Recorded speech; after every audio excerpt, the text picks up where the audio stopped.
Hello and welcome to Generation 16, the series that showcases the history of Sega's Mega Drive. I'm your host, Greg Seward.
I never really played Gaiares as a kid, but it was usually top of mind whenever I went into a rental store, owing in no small part to the fantastic ads featuring professional gamer Jamie Bunker and a giveaway for a free t-shirt that explained how to say the name of the game.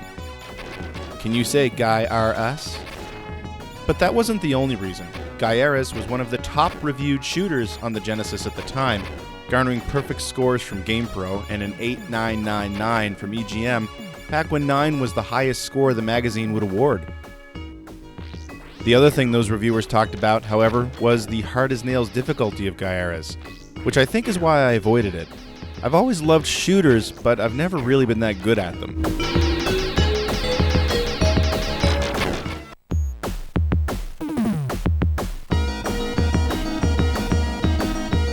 We humans have destroyed the Earth, our pollution turning the planet into a wasteland. Now, the terrorist group Gulfer wants to use our waste to build weapons, and the United Star Cluster of Lizaluth won't stand for that. If we can't stop Gulfer, Lizaluth will supernova the sun in order to destroy the planet and stop the terrorists. While the Earth no longer has a standing army, brave pilot Dan Dare is ready to face the Gulfer terrorists and their queen, Zizi Badnusty, on his own. Got some help from the Lizaluth messenger, Alexis, who will control the powerful Taz weapon on Dan's fighter. You don't need to read any of that in the manual because this game has a whopping 7-minute cinematic intro. An amazing thing to see on a cartridge shooter back in 1990, and something that Telenet games would become kind of known for in the coming years.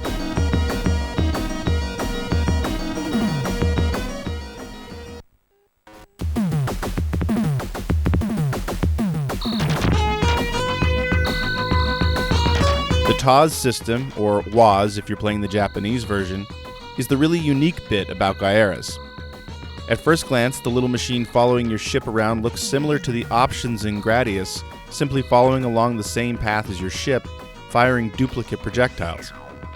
Then you realize that, with a push of a button, you can throw it forward and may immediately be reminded of R-Type, at least until you aim the Taz just right and it attaches itself to an enemy ship, stealing its weapon. The game's designer describes the evolution of the Taz system. It didn't exist before, capturing directly from enemies. The idea was to evolve the way one used the option module from R-Type. You apply it to an enemy to extract that enemy's individual characteristics. Originally, we had a weapon where you shoot an object, like a ball, at the power-up items to collect them, and also switching weapons in real time. But then we came up with the option idea, and that led to the idea of ramming enemies to capture weapons. If you're trying to capture something from the enemy, you cannot attack them, so we designed it as a sort of risk-reward mechanic for the player. Kuji Yokota.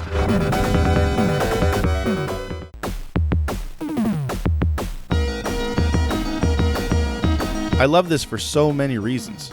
First of all, as Kuji Yokota stated, it represents a fantastic risk-reward system for the game. You are completely vulnerable whenever you send the Taz forward to steal a weapon, which, in a game this difficult, is a real nail-biter. Plus, there's an art to using the Taz system. It requires anticipating where your target is going to move and leading them just right. And if you've completely leveled up your current weapon, it means making the conscious choice to start again from scratch with a new type of projectile. Or grab a weapon you like early on and hang on to it for the whole game. There is no danger of grabbing an alternate power-up by mistake in Gaiares.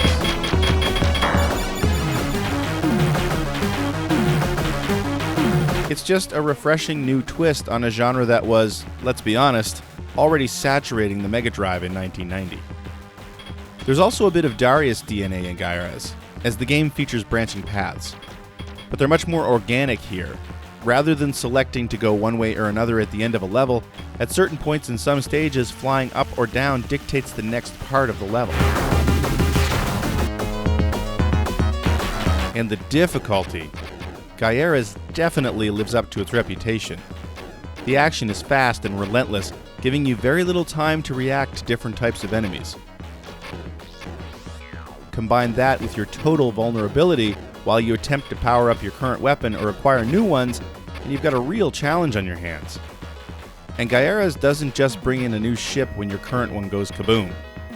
Much like Gradius, you're taken back to the most recent checkpoint where you have to make do with the starting weapon. Ouch. Yamamoto-san, the programmer, was in charge of the game balance, but it was originally intended for the overseas market. Since there's a tendency to play a game and then sell it, as well as rental systems, the overseas publisher Renovation asked us to make the game more difficult so it would not be rented and completed easily. When we went over to show them the demo, they said, "You should make it even more difficult." We started getting concerned at this point, but we complied. So ultimately, the game became very difficult. Koji Yokota.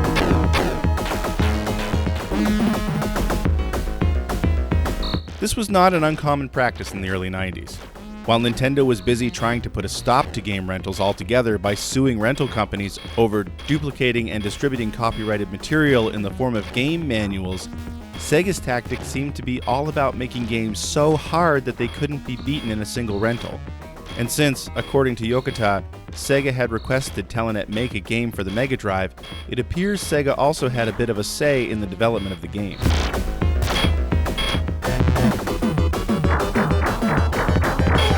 Gaiares marks the debut of Nihon Telenet, or Telenet Japan as it was also known, on the Mega Drive.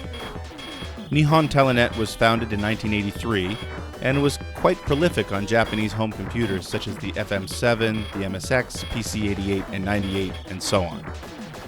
It went on to become a huge supporter of the PC Engine and its CD-ROM add-on, as it did with Sega's Mega Drive and Mega CD.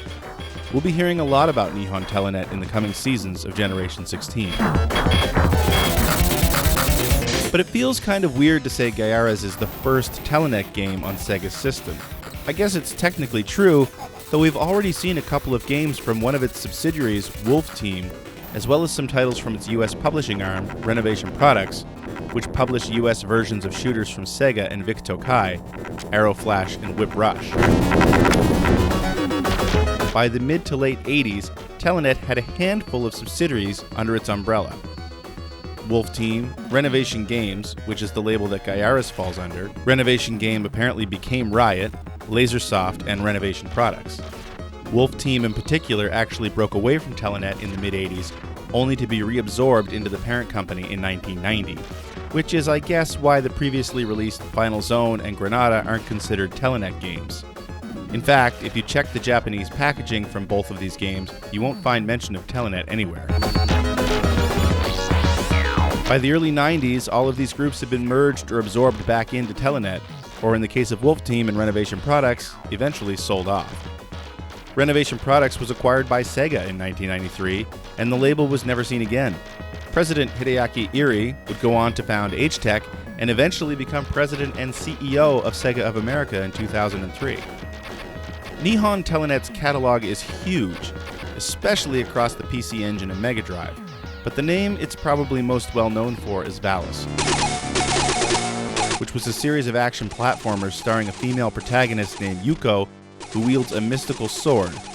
Both Valis 3 and spin-off Valis SD appeared on the Mega Drive at a later date. In fact, Koji Yokota has said that playing Valis on the PC-88 is what attracted him to Telenet in the first place. Sadly, Nihon Telenet closed its doors in 2007. but not before farming out the once beloved Valis license to a company called Ants, which promptly released a series of pornographic digital novels featuring the characters. But that's a story for a future episode.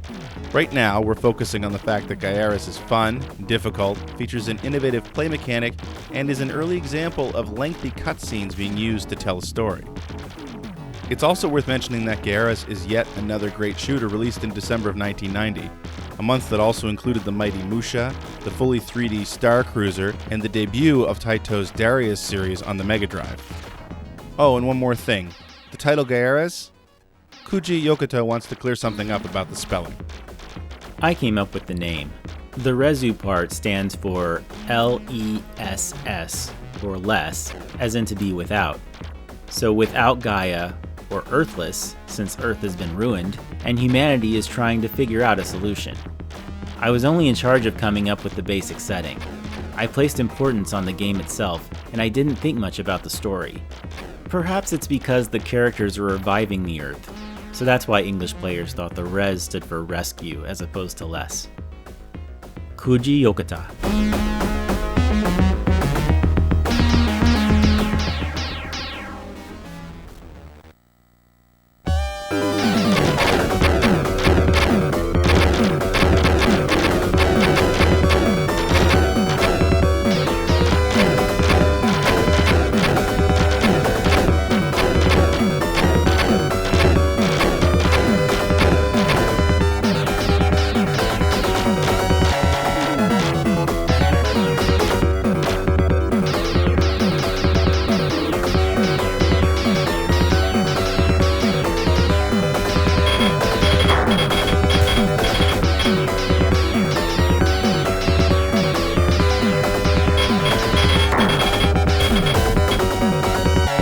That'll do it for this episode of Generation 16. Thanks for watching.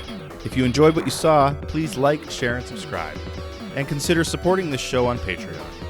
Join me next time when I check out the 11th and final shooter released on the Mega Drive in December of 1990. See you then.